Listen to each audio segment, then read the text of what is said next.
Good evening, and welcome to the first annual Finn Outdoor Hockey Classic Selection Show. Today we got Craig Hoodery here, and Jason Illitel, Dave Salmen. Craig's president of hockey operations. Jay is the general manager of the OHL, the Outdoor Hockey League. Very impressive resumes, gentlemen. I can see why they chose you two for the selection committee. I hear you're unbiased, so it's a big plus. First of all, how did you two go about selecting the teams that everyone is on? These two picked all the teams. How did you guys do that?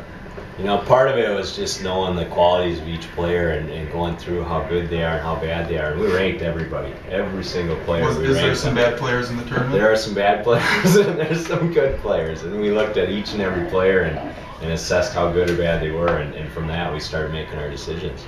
Yeah, just such a wide range of talent out there. It's incredible. I mean, there was some tight calls, you know. Nick Risenen and Chad Lukema. How do you decide that? That's tough, you know. I mean, both these guys are great hockey players, but I mean, we were almost in fisticuffs over these two guys. It was crazy. Yeah, we talked a long time. I mean, that's just one example. We had several like that, but yeah, definitely Chad versus Nick was a big hot topic for us. Jeez. Now, how, like, you guys know all these players, or have you seen all these players play outdoor hockey, or how do you judge the talent? How many miles did you two put on scouting every player in this tournament? How many miles? It's ballpark figure. Probably up in like the thousands. Mm-hmm. Yeah, for sure. Yeah. Like a guy like, even 2,000 miles. This is kind of like our second job. I was gonna say the high teens, but yeah, it was work definitely suffered. How about a guy like Ryan Kangas? How do you go all the way up to the UP in Michigan to check out Ribsy play, or? Yeah, I mean, Craig might have heard. I didn't make a trip up there. I haven't been to Michigan in many years. But, Really? It comes as a surprise to me. I thought, yeah, it's surprising. When you did go, did you usually come back Saturday night? Yeah, I don't really stay up there for more than 24 hours, otherwise I get sick or something. Okay.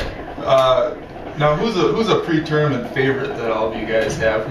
Who do you really think's gonna take home the trophy here?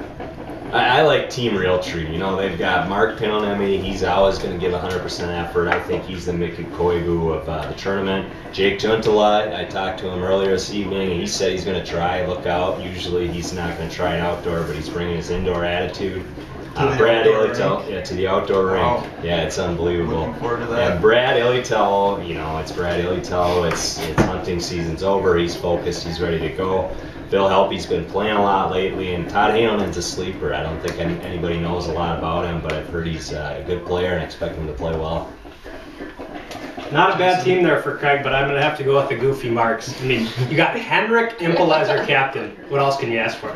The kid played at Michigan Tech for a year. I mean, that's incredible. And then you got Chad Lukema as a B, which when we talked about earlier when we had a fight over Chad and Nick, I'm kind of a Chad fan. Nothing against Nick, but Chad can play. He's it's like two A's on a team. That's, you know, you can't beat that. And then you got Anders Kangas as a C. And if he brings his game, he's incredible, but at times Haas says he can be lazy. But he's from Michigan, so I don't really watch those guys out there. And then you got Carl and John Aho. I mean, that's a Cousins connection right there. Those guys, real good D&E players. So I like this team. I think they're going to go all the way. Okay, now you guys have had some healthy scratches here in the tournament. Have you talked to Pat Narlock about his issues, off-ice issues, or, I mean, what's the deal with some of these guys? Trouble with the law? I mean, you guys not like his attitude? What's going on with Pat? The thing with Pat, it's like Team USA selection, and, you know, it's time to turn the page. He's getting older, he's getting slower, and he just doesn't have it anymore, so we had to move on. He's not going to make it on name alone.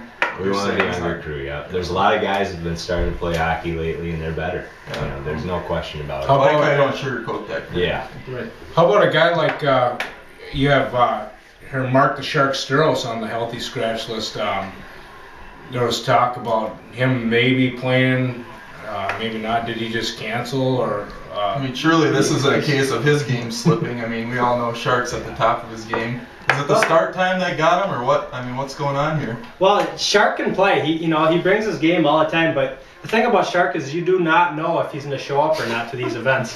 So he's the type of guy that you just can't count on. Actually, you don't even know where Shark is half the time. You don't know if he's in Detroit, if he's in the UP, if he's in the cities, if he's in Monaga. You don't know what angle he's working. So Shark, we just had to scratch him. He's a great player, and it'd be fun to have there. And you never know, he might show up.